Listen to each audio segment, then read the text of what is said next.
Electrification is the name of the game, and most luxury car makers are taking this game very seriously. Enter Mercedes-Benz EQC, the first ever fully electric model from the company. And we drove it at length last year in Norway. Back then, the EQC impressed us with its range and performance. And now, we had the chance to test it on home turf. Even though Siddharth drove the car before, he really did not feel like giving me the car. But then, I persevered and had the car to myself once he had his fill.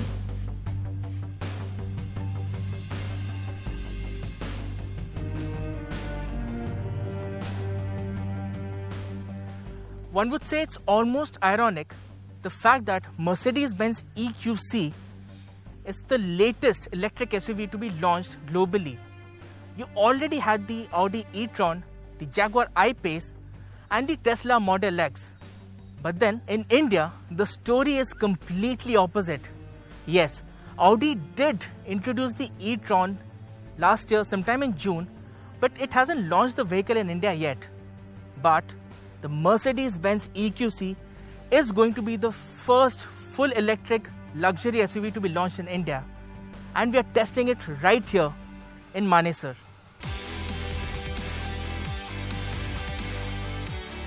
One must mention that the EQC is loosely based on the GLC, and that is evident in the fact that both cars share the same platform and similar design too. Plus, it made sense to adapt an existing car platform in order to keep costs to a minimum and reduce R&D budget too. But the EQC will come to India as a completely built unit, and well, we expect the pricing to reflect that.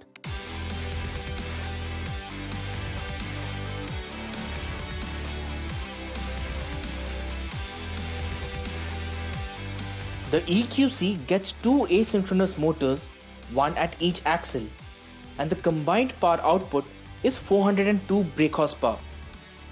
Mercedes claims a 0 to 100 km/h sprint time of just 5.1 seconds. The front motor is tuned for providing optimum efficient performance, while the rear motor is employed to offer a more dynamic feel when driving. The first thing you notice when you're driving the EQC is the refinement. It is a really refined car, and more so because there's no noise of the engine, and the rustle of the tires and the hum of the motors, it barely filters through to the cabin. So refinement levels are really good. And apart from that, as is the case with all electric cars, particularly the EQC, the throttle response is absolutely sharp. I mean, all the power, all the torque is literally at your footsteps. You mash on the throttle and all 760 Newton meters of peak torque is available right from the word go. That means overtaking is absolutely delightful. And if you're talking about the range of the car is about 450 kilometers and then some more, according to the WLTP cycle or the NEDC cycle. Talking about the battery, the EQC gets an 80 kWh lithium-ion battery pack which weighs 652 kilograms and is mounted on the floor. It packs in 384 individual cells and is of course water and dust resistant. Mercedes-Benz offers a warranty of 8 years for the battery, which is an industry first. The low placement of the battery means that the center of gravity is low, and that in turn means the car is stable at high speeds, be it going straight or around a corner. Plus, to accommodate the weight, the chassis has been made stiffer as well. So if we were to talk about the ride quality of the EQC, I would say that the ride quality is still very European. in the sense that when you drive this SUV on Indian roads, the ride quality is slightly bouncy. The suspension does not quite iron out all the undulations on the road, be it potholes, bumps, and so on and so forth. And even the steering, the feedback from the steering is not that great.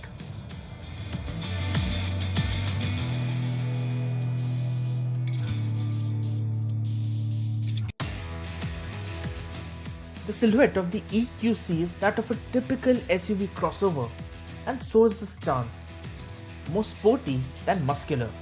The front end of the EQC is bound to draw attention purely because of the design. It is immediately recognizable as a Mercedes SUV and yet very different from the familial design that all Mercedes SUVs get. The big grille with thick chrome surround and the pistol-shaped LED headlights look cool, and so do the blue alloy wheels. The rear design is very uninspiring though. Nothing that stands out except for the rear LED taillights being connected by an LED strip. Overall then, it's not exceptional, but there is a sense of modernity.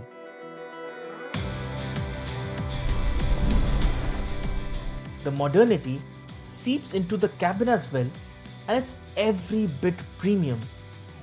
The dashboard gets a minimalist design with the dual 12.3-inch screens angled towards the driver. What really caught our eye were the neat bronze-colored elements on the AC vents, which look very elegant.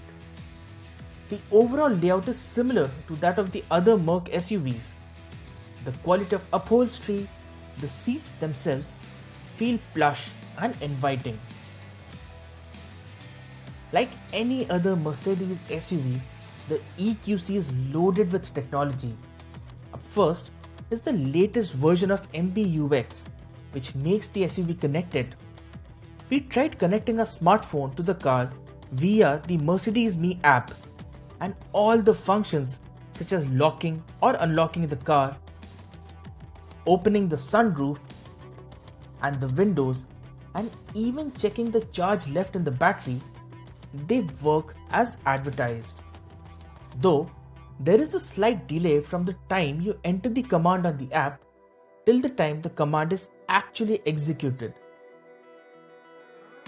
Plus, you have the usual list of features such as front seat massagers, a premium Burmester audio system, and smartphone connectivity in the form of Apple CarPlay and Android Auto. In terms of safety, the EQC gets 7 airbags as standard, along with a bunch of active and passive driver assistance systems. The best way to charge the EQC is to plug it at a public DC fast charger, which gives the car 80% charge in about an hour, and full charge takes a little less than 2 hours. If you were to use a wall box charger, the EQC takes around 10 to 11 hours to charge fully. An electric luxury SUV like the Mercedes-Benz EQC is going to be a good option for the rich and the wealthy. The EQC offers a very refined driving experience, has solid performance, although the design could have been little better, and the ride quality as well.